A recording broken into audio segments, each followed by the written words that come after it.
is going to be a talk between 4 representations from different organizations working with asylum-related issues in Sweden. So we have Sandra Neumann from Save the Children, Omar Makram, Folkamtal from Asylrätt, Sanna Westin from FAR, and Michael Williams from Sveriges Kristna Råds migrationsarbetsgrupp. I don't know the English term. Sorry. Council of Sweden's migration work. And my name is Johanna Dahlin, and I'm part of the local group here in Norrköping.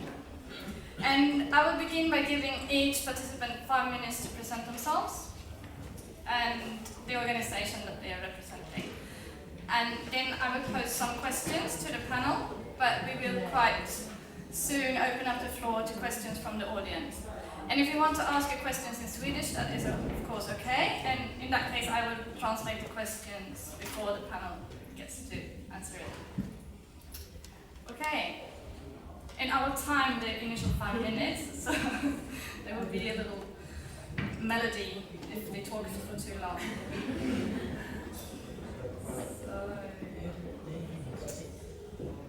Okay. Sandra, please.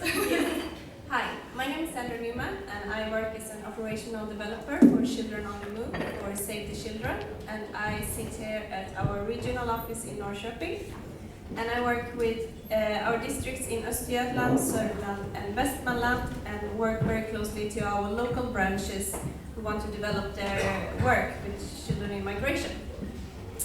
And I will say a few things about Save the Children and the work that we do. Save the Children has led global action for children's rights for nearly 100 years now. We are a politically and religiously independent organization. We work in over 120 countries, and we have Save the Children organizations in almost 30 countries. We base our work on the UN's Convention on the Rights of the Child, and we work for children's rights and provides relief for children, and our work is focused firstly on improving the living rights and their conditions for the most marginalized children who have the most difficulties to receive their rights and get their rights respected. We gather facts, we do advocacy work, and we spread knowledge. We influence lawmakers and have continuous dialogue with decision makers in order to make sure that we reach sustainable and long-term changes. Children fleeing conflict and war have always been a priority group for us. Every child who is a refugee have the right to be protected and have rights to receive help and to land in their new destination country in a safe manner. Unfortunately, that is not always the case.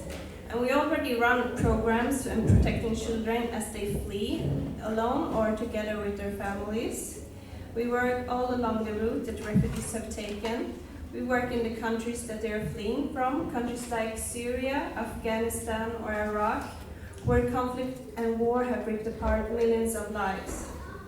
And we work in the refugee camps in Jordan and Lebanon, and also in the transit countries like Serbia, Croatia, Italy, and Greece, to ensure that children are protected wherever possible. We also work in the destination countries, for example, Germany, UK, and Sweden, to make sure that children understand their rights and have access to care and support. Our work for the past year, and a little bit more than that, we have focused on doing a lot of advocacy work and influencing and informing politicians, both in Sweden and at EU level, about the situation for the children migrating here and also in the countries that they're fleeing from. And we talk to the children to hear their needs and what their situation is like.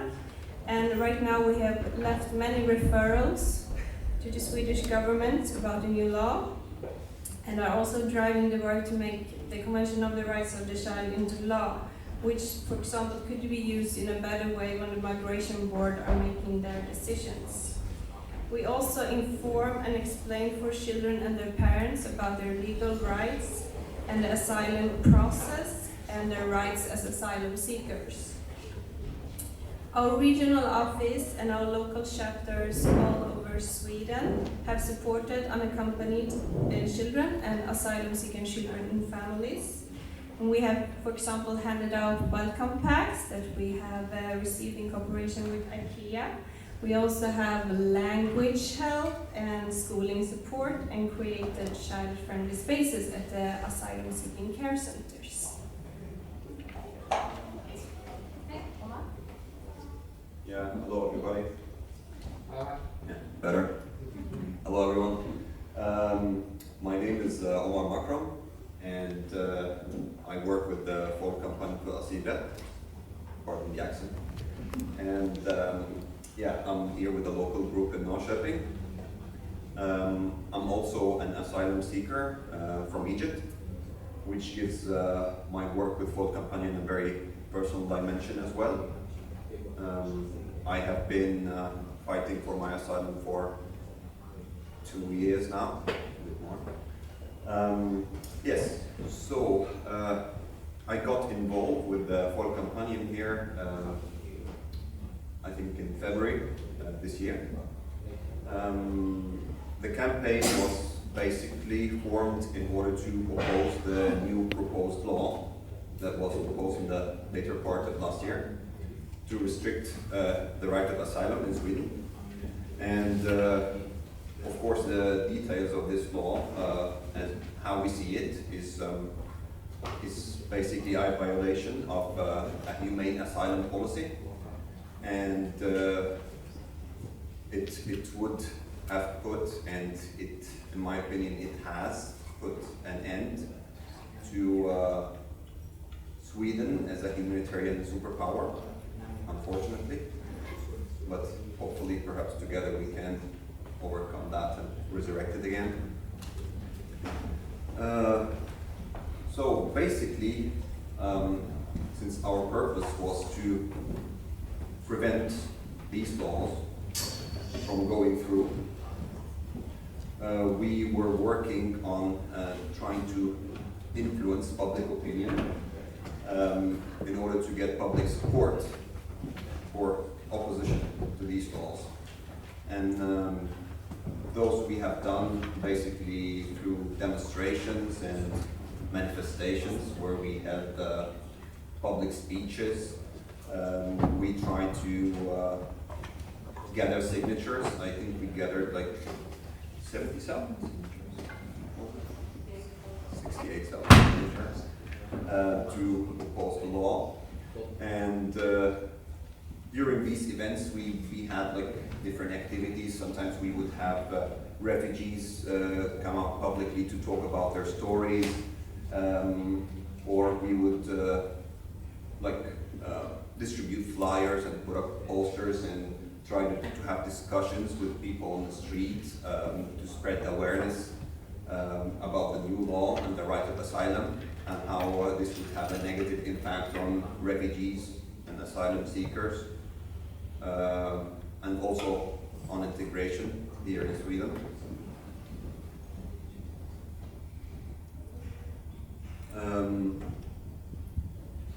I think I would like to talk as well about how we were working on getting people engaged in the activism itself.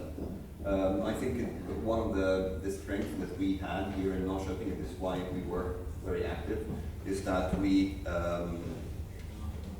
were welcoming to everybody regardless of their background, country of origin or language, and everybody was welcome to our public meetings where we would brainstorm about what to do, and everybody had their voice heard, and you could contribute, but you had no obligations. You could contribute with whatever time and energy that you are willing to spare.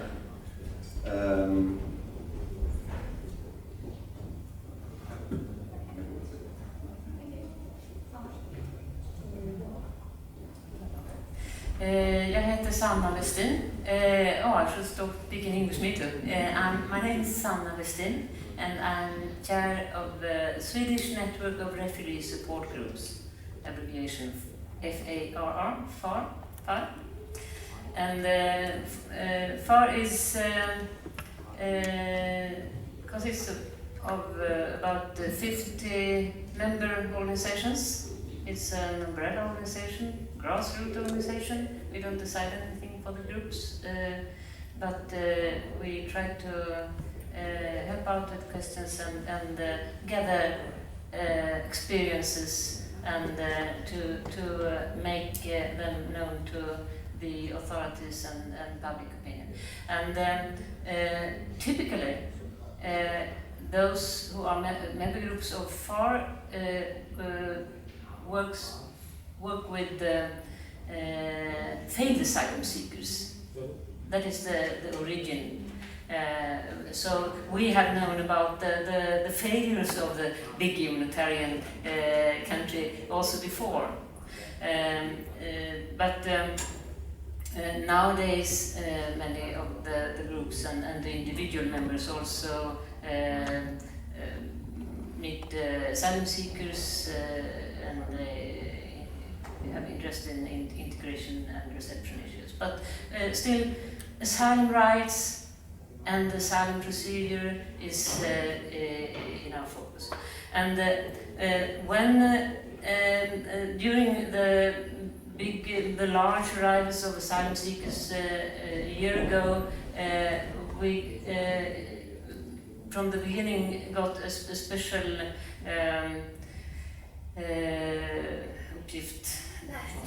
task to help with information directly to asylum seekers and to those many volunteers who came to stations and places where refugees arrived and could sleep, etc.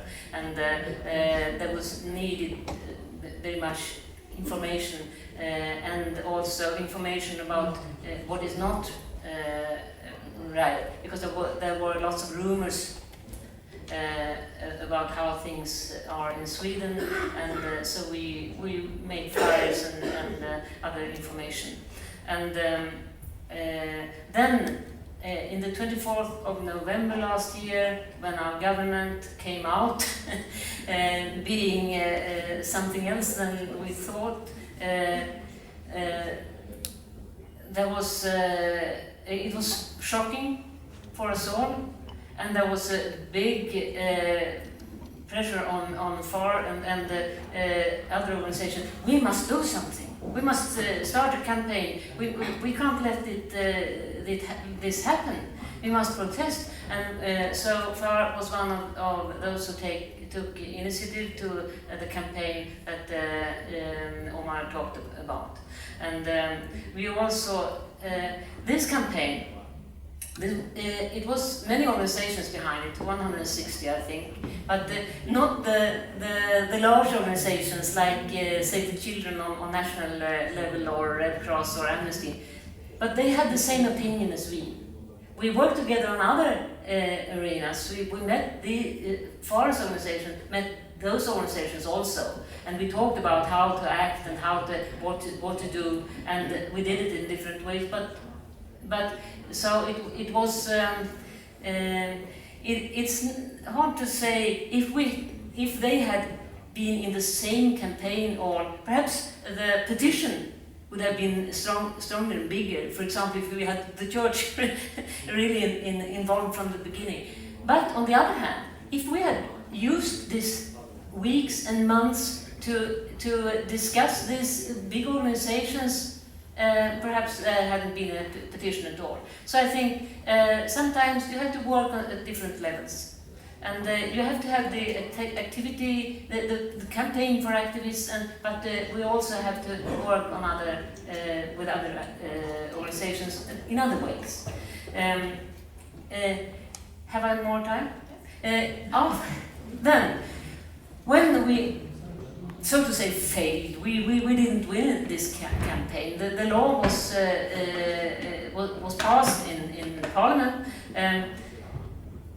Then at that time, and some weeks after, I had a very, very exact an idea about how we should work now. We have the the legal way, bam, bam, bam, and the opinion way, and the political way. And then next time I can have the word, I will tell what happened after 2 months. Thank you. But we are still here. That's the most important thing. My name is Michael Williams, and I'm very closely associated with Sanna because we're also in the same organization, which started in '88 and is still necessary in the conditions that apply these days for asylum seekers. But today I'm here as a member of the working group of the Christian Council of Sweden. I think it came into existence in the early 90s, and it is made up of 4 different church families. The Lutheran churches, the Free churches, the Catholic Church and the Orthodox churches. Altogether there are 26 different denominations who are represented in this body. And for many years we have had a migration working group which also takes on board integration issues. Already in 2003 the council invited the government and decision makers to an asylum forum to challenge the problems we had in those days and put itself on the national scene. But after a few years they no longer had anybody working full-time with the issues, and the working group took over. Things that have happened over the years, and perhaps one of the most well-known ones in terms of resistance to changes, is the so-called Easter Appeal, Påskuppropet, that was initiated by the Christian Council of Sweden in 2005 and linked up with other civil society protests asking for consideration to be given to those with negative decisions in the old system. That led in the end, thanks to the political situation in Sweden primarily and not to our own collective efforts, to a temporary law that granted 17,000 persons permanent residence permit in Sweden, who otherwise would not have had it. But the church council has pursued other issues. We organized a seminar on Dublin and Greece fairly early on, an international one, and to try to put the issue of Greece as an unsafe country on board. After that, the migration board said we won't send back single children to Greece, but they still kept sending adults. We also monitored the new law and made a publication called in Swedish Skilda världar, where we just ascertained we see these things in different ways, but it was very concrete in saying you could do it in this way instead. And after the Easter campaign, we said we need to put down in print where churches stand on the wider issue of migration. And in 2007 published something that's called in English, This is What We Want, in Swedish, Detta vill vi. And those texts put together quotations from the Bible and relevant quotations from different human rights conventions where there was a direct parity between the two. We are currently revising this, and I don't know if we will call it Detta vill vi inte, or if we will say Detta vill vi nu. It remains to be seen, but we have to update because some of the demands have actually been met, others are still highly relevant. So we work then with criticizing, and we also organize courses. One issue that is important to Christian churches, not just Christian churches, but it's the issue of conversion. A number of asylum seekers, not use that, but they come to choose another religion, and from certain countries it is a ground for protection. And we have courses ongoing. There's one in Växjö next week on that particular issue.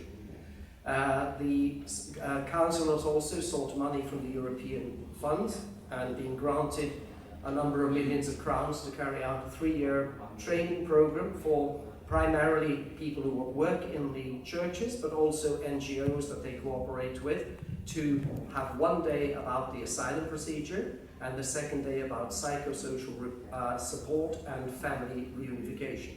So it will be touring the whole of Sweden. We're starting in Jönköping and in Sundsvall. And this project is called in Swedish Värme. and the heat in English means the police. Give it that subtitle instead and say, we want to protest. Within the churches, there is an enormous contact with asylum seekers, and we are very concerned now about the consequences of throwing out people into destitution. We are also voice our opinions in venues like Almedalen, and we have supported, perhaps the best thing we did in the last half year, was to support the campaign Folkkampanjen för asylrätt. It was a little bit late, but many signatures did come from member churches. So I'll end there. Thank you. Okay. I think for anyone interested in these issues, the past year, just over a year, like 13, 14 months, you could get the impression that there's been a total change in public attitude from the sort of outpouring of solidarity and humanitarianism in August, September last year to a complete turnaround in November. And I wanted to ask you to reflect on this change. Is there really a change in the public mood, or is there still, as Lisa said, like a warm undercurrent in civil society? And I would also like you to reflect on what have been the consequences of the changes in the law for your organization. And I hope this gives you the chance to continue where I cut you off, Sanna. So I'll let you start. Okay, thank you. Yes, I said that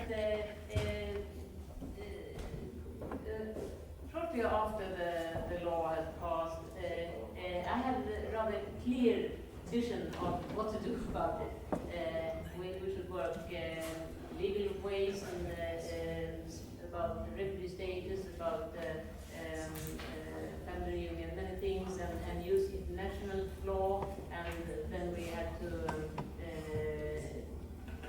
lobby against the government in issues that the government can change, must change, like the support requirement for family union, and so on. Many things, but and also the issue over the others, how to make this really temporary law, and this includes how to make the politicians understand consequences, and that there wasn't the collapse of the Swedish system, that we can deal very well with these refugees, like the former lecturers told us. But now, after a couple of months, my vision is more split, and being in some sort of chaos, really. I feel like there is a collapse of the system, but it's a collapse of the asylum system, and we have it on our skin. We who work with asylum seekers and undocumented. And it's not only about the temporary law, it's so many things involved. And it's in many different areas. We have the situation for the separated children. It's about migration agency praxis that change. It's about the age discrimination and parts of the law that makes children eligible for deportation when they turn 18, and many other things. Getting 18-year-old out of the schools and putting them in another place in the country, and many things together that makes life unbearable for these kids and those who need them. And this is not only the law; it must be seen as a whole, but also learn what is what and how can we deal with every single part of it to defend us. Them. And it's the same about the undocumented. It's not only about it's nothing to do with this law, but there is another law of who can get support after a negative decision. And this is in our arms, because these people come to the NGOs. And it's also a big issue about rights and about people being in limbo because of the asylum procedure is there are faults in it. And then we have the family reunion. It's also composed of many different things happened last months. People can't come to embassies. Those embassies pointed out you must go there to seek a reunion. And from Syria you can for the moment come to one country, that's Iran. But the embassy in Iran doesn't, our embassy in Iran doesn't do that. So and then we have the amendments in the law against the family reunion. And then we have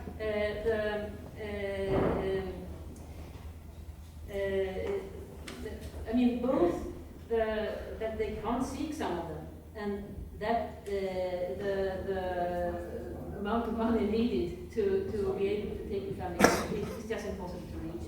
And also, the time it takes to handle is just ridiculous.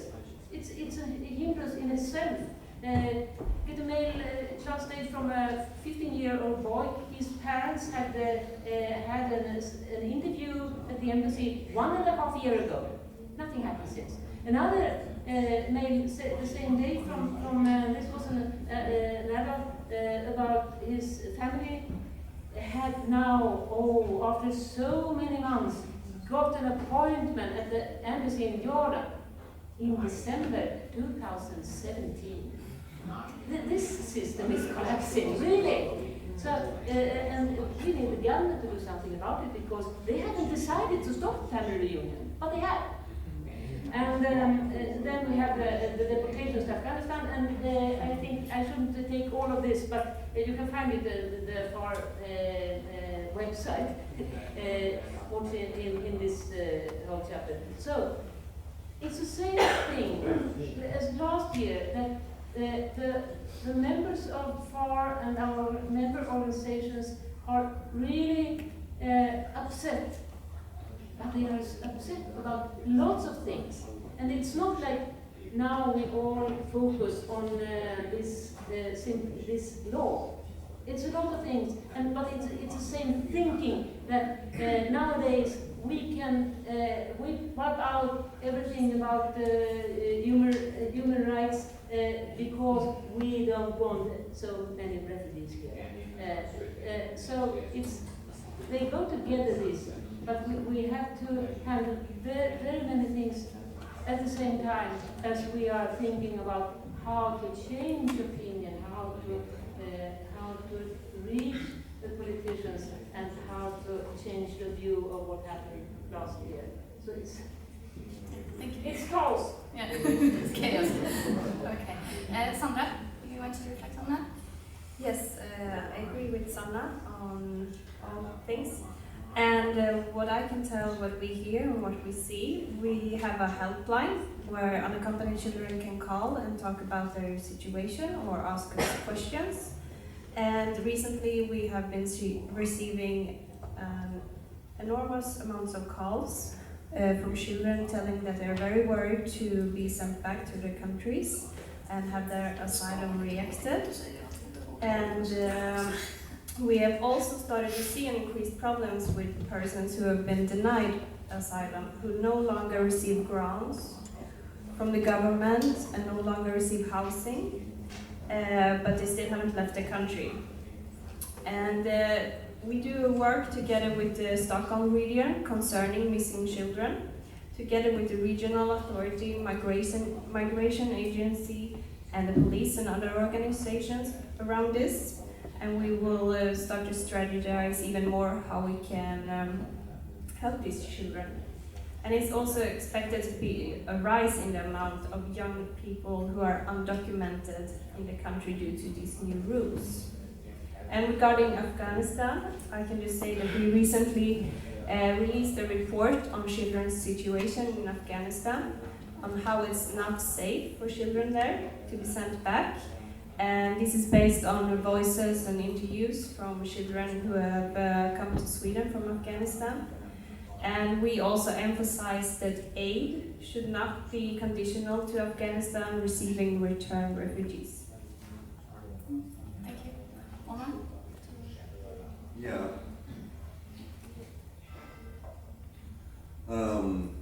Well, first about the law that has passed, or the passage of the law. Personally, I thought that the law would pass, but I felt wrong that it would pass with no opposition. So maybe it's a balance between idealism and pragmatism.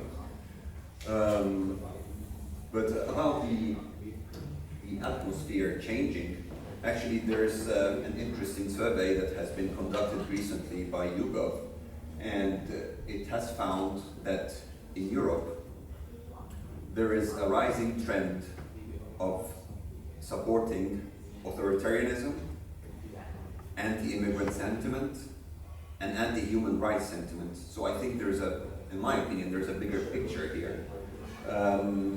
I think there is a threat to our free and open society and to the values of human rights in general. Maybe the right of asylum was picked up first because maybe it's an easier target, because you can use fear and hatred as tools to manipulate people and pit them against what's perceived as the other or the foreigner, appeal to some kind of primitive tribalism or nationalism. So for me, the passing of this law is just one blow from what I fear would be a series of blows to come as part of an assault on the right of asylum, which also is a part of an assault of human rights in general. Something that we have to be very wary of, and this is why I think we need to form a comprehensive movement to safeguard the right of asylum and fend off any blows to come, or any kind of violation that could be to the right of asylum. Thank you. Michael? Yeah, the mood has changed, and if you look historically at the various grounds for coming to Sweden, in the 50s and 60s, the employers recruited people in Southern Europe to work in Swedish industries, and when that era was summarized by an academic, I think they coined the phrase that we went looking for workers, but people turned up. Today it feels a little bit like refugees turn up, but we're looking for workers. A completely different change of approach to it. But within the churches, and I've got to tell you that there are lots of people in Sweden who belong, at least at the formal level, to churches. All the members together in the Christian Council of Sweden, it's over 7 million people, but not everyone shares the same view, but at least it's a huge potential growth area in public opinion. And what we have seen in many of the churches is a very shocked reaction initially, but now raising voices in many different fora. The church leaders together, I think, had an article on Christmas Eve talking about the shift in the perception of human beings. We are seeing human dignity being denied in a system that, on the surface, builds its society and its democracy on respect for human rights. There seem to be two different channels, as it were. One for those of us who are inside and those who are knocking on the door. And we see that structurally in a number of areas, the low level of money that's given to asylum seekers, differentiation for children. One priest, he tried to live on the same amount of money as the asylum seeker has during the period of Lent, and he did it because he wanted to test it out himself. But all these protests at that level have not led to any change in policy yet. It's good to know that, for example, the Church of Sweden's representative in a meeting with the ministers was characterized by Sanna Vestin as one of the most radical voices there. And the big change within the churches is much more funding is available now, both within the Church of Sweden, which is a very rich church, from its own resources, but also from governments, and other public funding areas. So we're seeing a lot more people being employed temporarily to work with integration issues, with asylum issues, and it means we have a great need to train these people. So what the Christian Council of Sweden is doing is very much needed, and we possibly have to have many more courses than the major one that is being planned. The churches are having many more meeting places, cooperating with other organizations. As churches, the issue of support to migrants has been one of the most successful ecumenical ventures in modern church history. There is a consensus on these issues, focusing on the inherent dignity of the human being and a respect for human rights. So I think that we will become more outspoken and more interested in cooperating with other actors. Because as Sanna said, the challenges are huge and no single organization will be able to meet the needs. And I see more of that happening. Churches are places that are workplaces, and more churches are opening up to having people there work experience and learning more about the Swedish language and getting into society through that way and developing their networks. We see a huge challenge with the need for information, and we're very glad that cooperation with FAR through its most widely read Guide to the Asylum System is now being rewritten. Sanna can tell us a little bit more about that, because reaching out to everyone when they need information is not easy at the personal level, but if you have a website and you tell people it's there, it's of help to those who want to help and for those who need the information. More and more parishes are getting people asking for help because they have nowhere to live, and we don't really know yet how to deal with that at the general level.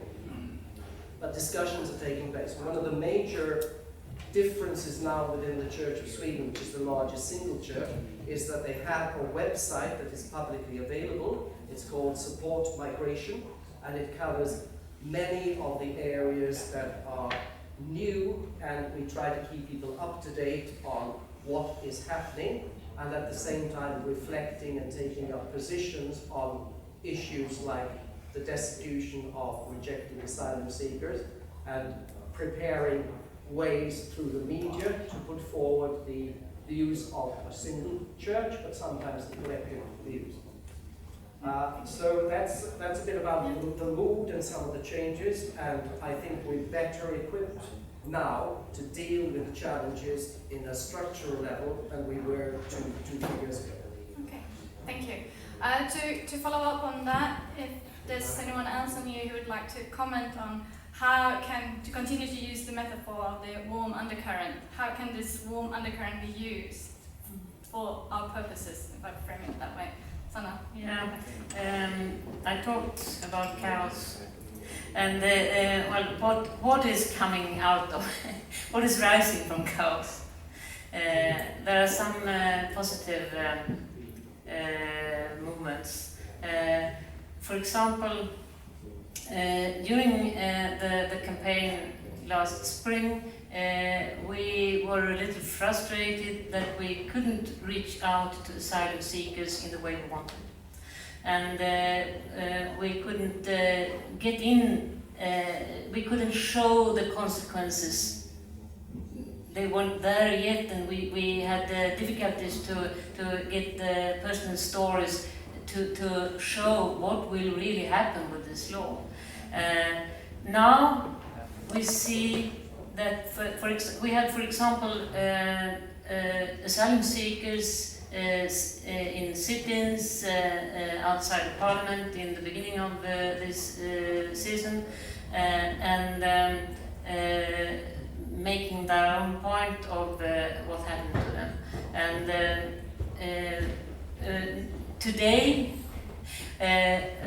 about more than 15 demonstrations are held around Sweden, and some more are coming next week, against the deportations to Afghanistan and also in support of all those unaccompanied children who are, who perhaps some of them, many of them face deportation.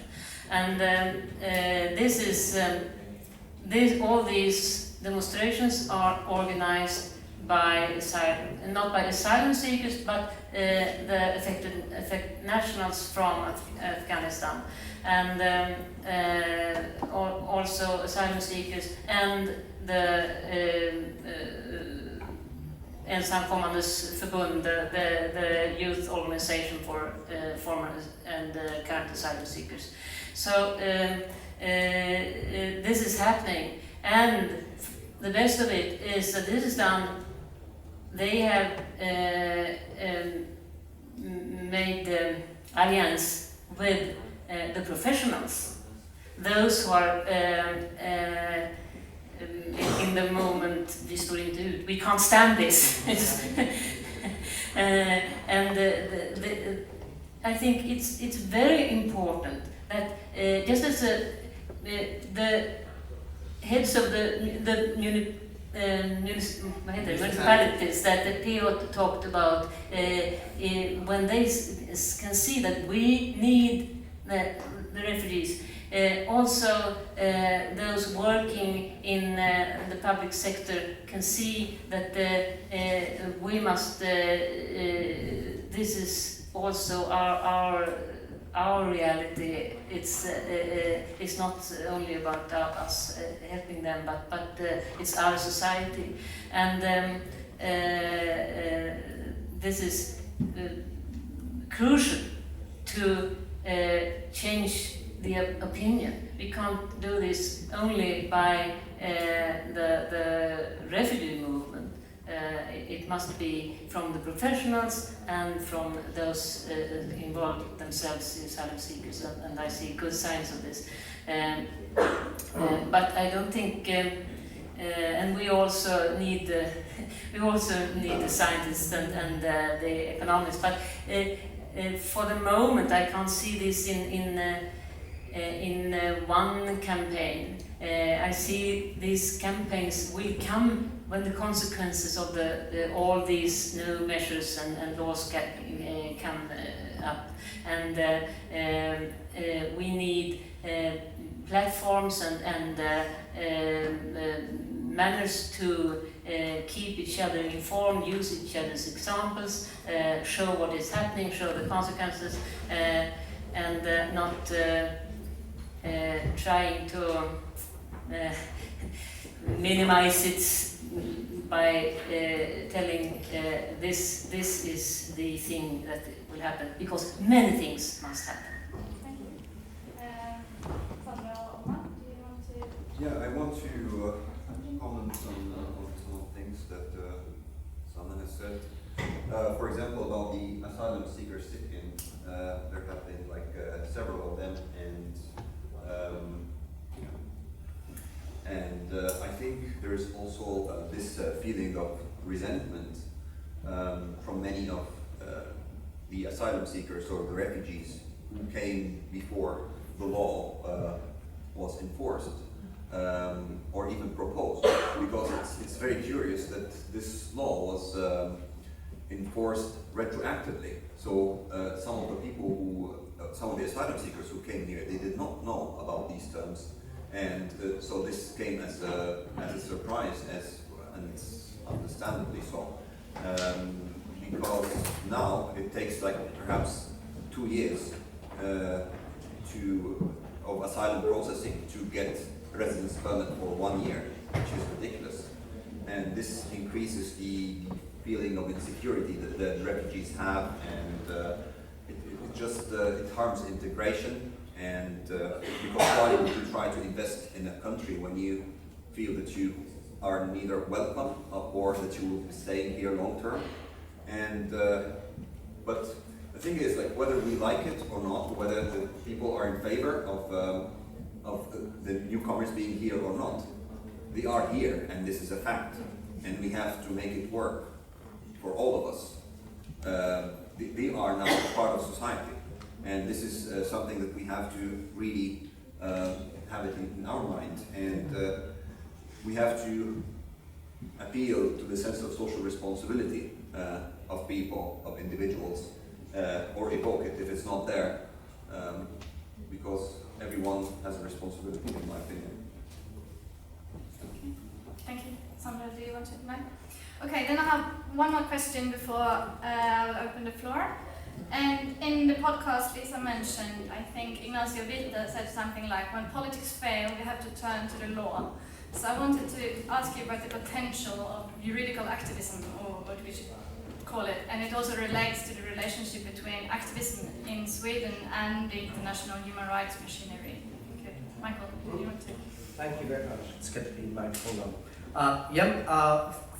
That's a very important avenue to pursue and as wide a formation as possible, using the expertise we have nationally and internationally. I'll take up first the issue of the destitute asylum seekers. Sweden has said in the temporary law that the decisions made there should not conflict with our international convention obligations. There is no list of conventions, but Sweden has signed very, very many conventions. Some of them we've talked about earlier today, like the European Convention on Human Rights. But there is, for example, a European Social Charter that Sweden has signed. And in that social charter, we have promised not to make anyone destitute. We have also promised to give access to healthcare. Those of you who've met destitute asylum seekers know that they have to hand in their ID card, the so-called LMA card. And if you don't have that card, and you can get emergency medical treatment and even treatment that cannot be postponed. But once you go to the chemist, you have to pay the full price for medicine because you don't have that card anymore. And it could mean people have access to diagnosis, but not access to the actual treatment. And within the social charter, there are 2 articles that could be relevant. When a similar situation took place in the Netherlands 2013, the churches and NGOs there protested, and you can make a group submission to this committee from the Council of Europe that supervises the charter, and that committee can then go through the details and allow the parties to communicate with each other and put forward arguments in support of their position, and then they can hand down a decision which, in the case of the Netherlands, condemned the Dutch government because they didn't respect their obligations there. This led to a situation where Dutch municipalities, who already earlier in many cases were supporting these people, they put up opposition to the government's request, you should stop paying out social welfare payments to this group. So there's a kind of a frondeur, I don't know what that is in Swedish, but a mentality where there is revolt within the system based on their conception of what is a level of decency that we can live with. And I think such a situation is already existent here in Sweden. When the discussion took place a few days ago between the Conservative Party, Moderaterna, and the Social Democrats spokesman on migration, they said on radio that any municipality giving money to a destitute asylum seeker is breaking the law. And that is just bullshit. It's not true, and they don't seem to be aware of their obligations from the social charter. They are not also, there's a lot of these policies we were talking about. Chaos has been partly created by a kind of a psychological warfare against asylum seekers. Versus this, we scared people out of their accommodation with no respect for the law.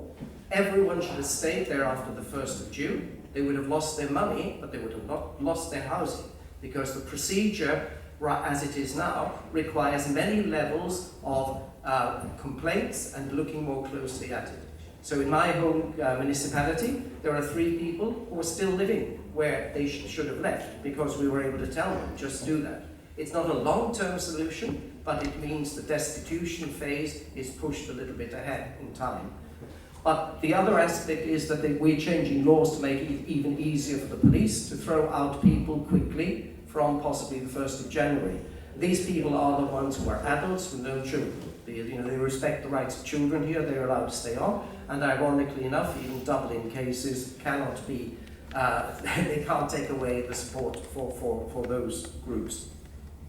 That's one aspect that has to do not just with the temporary law. This element change is permanent, and if we can put forward a petition to this committee, it's one way of many to try to get Sweden to see we have pushed things too far. This is not reasonable. Many of us who know these people, they have no immediate possibility to leave Sweden and go to their home countries. It's a completely stupid way that they have of saying people are like Pavlov's dogs. If you treat them badly, they do. Wrap up. Yeah, well, these issues are important, Yes, and we're all going to face more of this. And I would like to say that sometimes the democracy of sharing views is it limits the spread of knowledge. That you have to have a balance.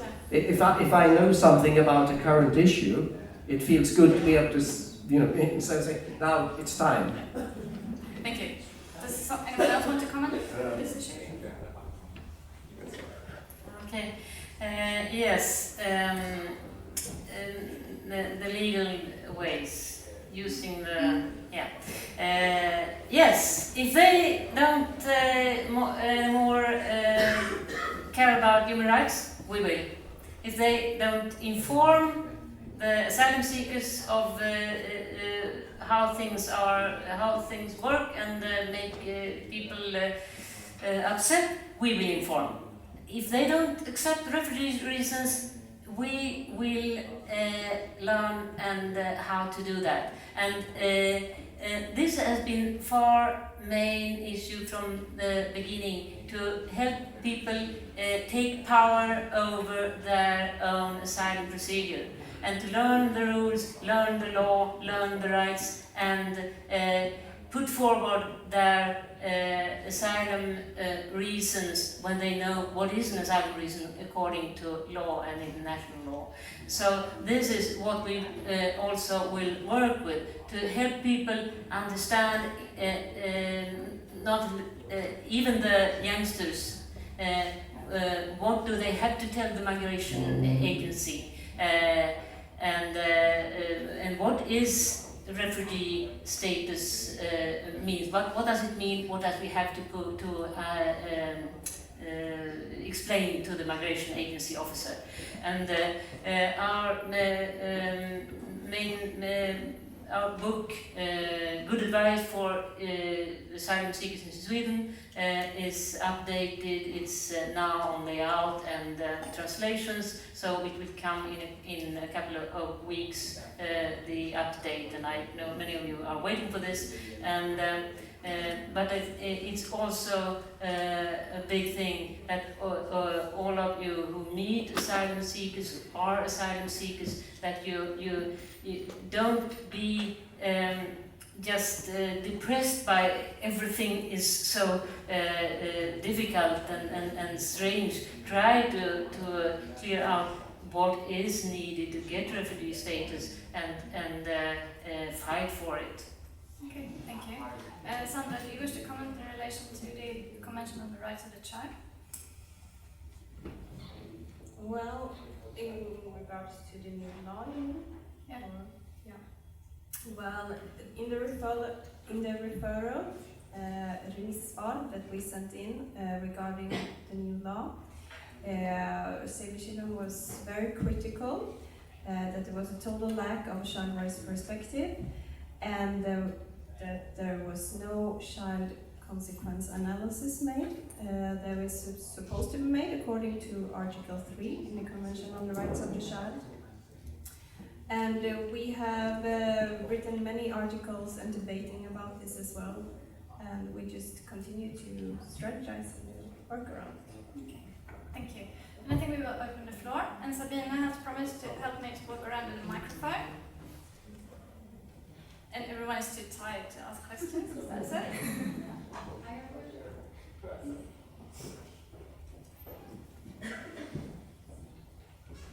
Hi, my name is Amanda Randall. I'm from Uppsala. I have a question. You were talking about juridical activism, and I was thinking about all these people losing their housing and their granting. Would it be a possible way to go to Socialen and tell them that these people are in your municipality and you have a responsibility for them? Is that a possible way to go? And is that a possible way to go also for example, the fight for undocumented people? If I could answer that, it's already in process in some municipalities where people have been there and some have given support, but the law says some emergency help, and the problem there is for how long are you judged to have the right to support? Is it just for a few days? And the Migration Board, who have had discussions with the NGOs on this issue, they refer to court cases earlier which say that the only help, according to them, according to the court in one case, was the only help the municipalities should give is to pay for a return ticket and nothing else. We see many different outcomes, mainly negative outcomes when people appeal now to the various levels of court. I've seen one from the higher administrative court in Jönköping, where a Bangladeshi asylum seeker under treatment for PTSD with the Red Cross and suffering from diabetes, it was considered okay to make him destitute. No money for medicine, no money for special food, nowhere to live. So it's an extremely harsh policy that the court seems to be accepting out of a naive view that there is a real possibility for people to return very quickly to their home countries.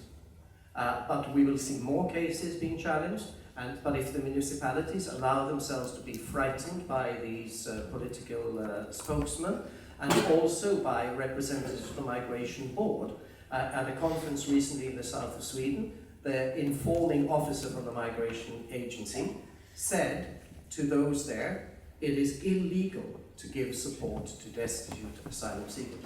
And that's also totally incorrect in relation to the general law. Thank you.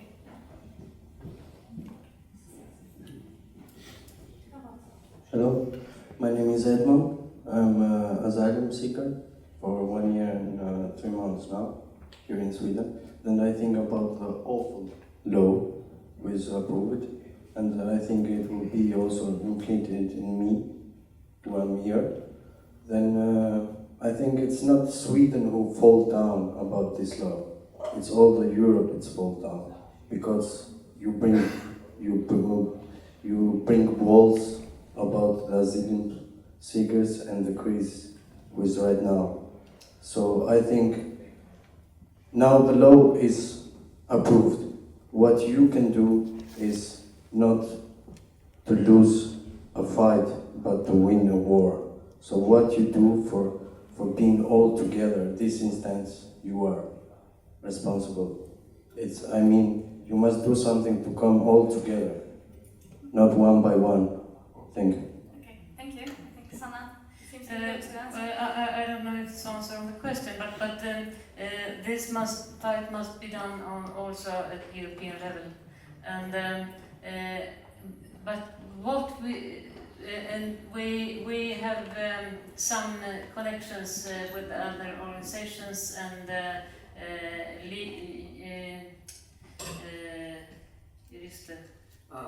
lawyers in other European countries, and we have sort of the same issues at different levels and around, and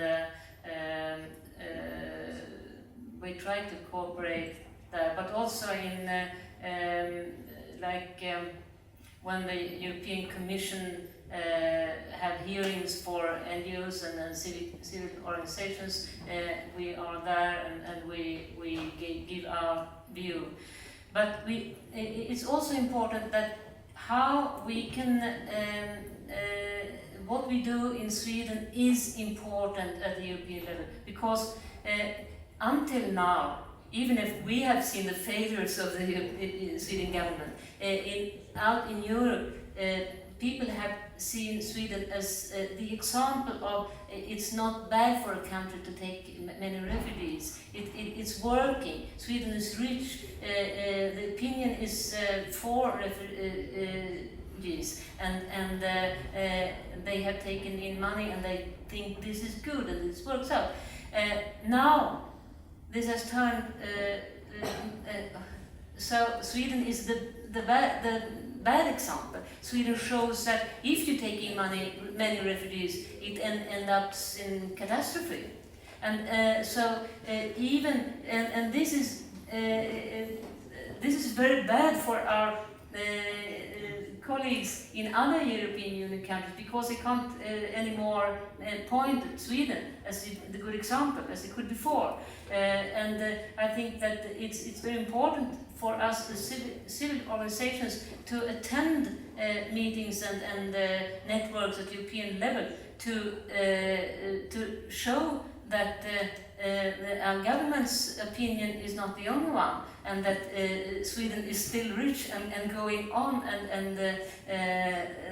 and also if we could change the political opinion again in Sweden, it would be very good at the European level. It's our minister should be there at the European Union meetings and telling that give us more of these quotas. It will make us richer instead of trying to turn people away. And when show ways of taking people in legally instead of just waiting for anyone else to do it. Okay, thank you. Do anyone you want to comment? Yeah, I have just a few comments. I agree that we all have to come together in order to change the tide back. And I think this shift in political landscape is caused by the shift in the social mood. This is why we should target the social mood, the public opinion again. In my opinion, also as an example, the repercussions of the Egyptian revolution is that we attempted to make political change with no social change, and this has totally backfired. This doesn't work. So I think we should try to get out on the street when it comes to activism, get out on the street, get in touch with the public, try to get their support, get the public opinion on our side, and yeah, this is what we should do. And also when it comes to the welfare aspect or the financial aspect, is actually one of the things, in my opinion, that's something has to do with capitalism as well, because what's called the center right has this obsession with fiscal conservatism and budget surplus, that there shouldn't be government spending on whatever, or it should be reduced as much as possible. So for them, they see refugees as a burden, even though by numbers this is not true. Like the European Commission has recently made an evaluation of the Swedish economy, and it had one of the highest economic growth rates in Europe. And one of the reasons explicitly cited, it's because of domestic consumption, because of the high influx of immigration, and that was last year. But yeah, people are irrational. Thank you. We had one question back here, I think. I'm just interpreting. He wants to say something. Mm-hmm. My name is Tamer. I'm from Syria and I've been living here 1 year and a half. My family applied for family relocation a year ago. They have an interview in Jordan about a month.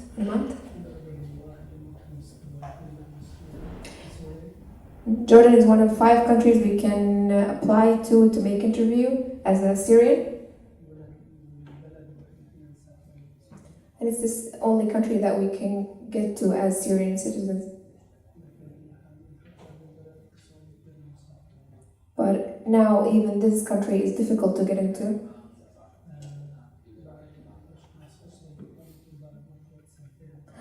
I know many people who lost their appointment at the embassy after 2 years waiting.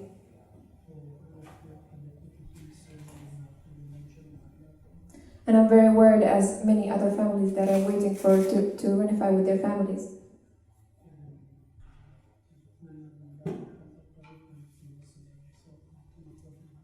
I'm just wishing to find a way, a solution for this, that we can get heard.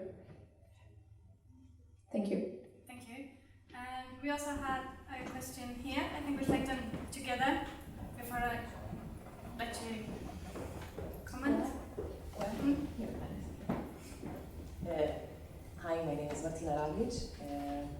Mine is quite different from this That's one. okay. But, oh, okay. A lot of people here probably also work with people who are undocumented. And what I've noticed, and probably a lot of other people have noticed, is that even if you do help out with housing and food and practical things like that, people no longer dare to go to school or to work because there is a lot more police presence everywhere, and also with the potential law coming up in January. Well, it's not a direct question, but I'm wondering, do you have any experience, any plans for how we're supposed to advise people, or how we're supposed to work around this? Okay. Thank you. And I think that will be the last question because time is running out. And I'll give you the chance to comment on either or both of these questions. Does someone want to start? Sandra? Let's start with your question.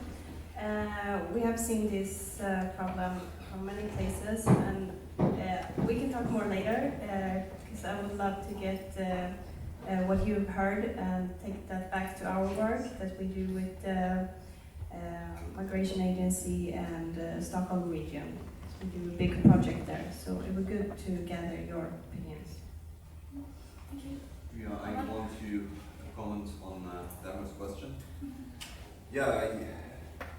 When it comes to family unification, this is, I think, as inhumane as it gets. And for me, it's when I came here to Sweden, I had maybe like a rosy image of how things would be. So for me, something like that happening is almost unbelievable. I think what they are doing is that they are making the asylum process in general some sort of like Kafka nightmare for people to be discouraged from ever coming to Sweden. And so something like, for example, not able to, if you want your family to come, your family has to apply at the embassy. If they don't, it's their fault, even if they can't, which is ridiculous. This is one thing, and one other thing is that now for many people that option is not even possible, because there's, according to the new law, like family unification has been restricted a lot.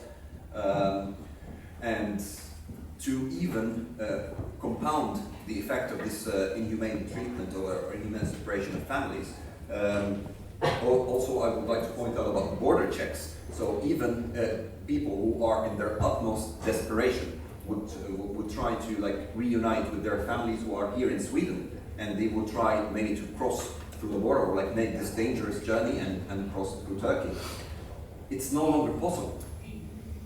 Basically, they have basically conspired against humanity, I think.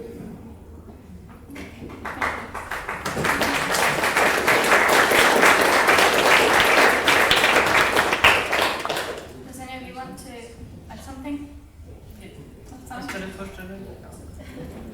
If you're brief, you can do it, both of you. About family reunion, I agree, and I think that this is also for us who worked with this in Sweden for many years. It's shocking for us too, and we didn't expect it. These things about it's not really. You can't make your application or it's delayed for years. This is not decided by our politicians. It's not decided by government. So we don't need to talk about, or perhaps we can change this law in 2 or 3 years. It's a fault in the system now, and these sorts of things. We go to the migration agency and we go to the minister with, and we have done this and we'll do this again, and we also talk with UNHCR about it. Also think this could not be according to family reunification, family rights. So we really have to go forward with this. And when it comes to undocumented, and I will focus for the sake of the time to undocumented children. I think that there are more policemen on the streets, but there are even more policemen in people's heads. And if you think about it, a child in school is a normal child, developing child, and a child which the police will not take. A child in the street is an isolated child, a child in a strange place, but this child should not be, and which the police will see. A child in the cellar, we don't even talk about it. A child should be in school. And this is the best, even if there are some policemen more than last year in the streets. I think so. Okay. We are seeing a brutalization of asylum policy with enormous consequences on people's lives, but also in the long term on Sweden's own reputation. This is a kind of a moral harakiri that we are involved in now, where all the basic values that have built up society and are being reflected in policy up until now are suddenly seen as worthless, just for a policy of sending signals which will restrict the number of people arriving at our doorsteps. The reaction to this needs to be strong, and I agree with you that we all need to be in this together in as many flexible ways as possible. It is only when there is a wide public outcry from many different sources at the same time that politicians will rethink their position. We saw that in 2005 to a great extent, where most of the articles by editors of newspapers were in favor of some kind of amnesty. And I think that what we're going to fear most now is that the political decisions made by parties who wish to remain in power in 2018 can override even such a popular movement, but that doesn't mean we should refrain from becoming involved in it. We also need more flexible thinking for people who are not able to be reunited. Can we use technology to carry out interviews? Sweden can, according to the law, issue aliens' passports on a temporary basis to facilitate entry into the country. We could also push for humanitarian visas for those families who are separated now, where there is prima facie evidence this is a real family, and if they want to do DNA tests, they can do it afterwards. But in my opinion, most people who want to be reunited as families, they are genuine families, and that we have this over-suspicious mentality which is infecting our brains, making us into interior police officers, which refrains from looking at the likelihood of somebody cheating. It's that these days we are considered guilty until we are proven innocent, instead of this presumption that people wanting human rights are doing it for, in the main, genuine reasons. Okay, thank you. Thank you, Sanna, Michael, Oman, and Sandra, for coming and sharing your knowledge and experiences. Thank you all for coming and listening. And this concludes the meeting today. And I don't know if there's any practical information that we should pass on.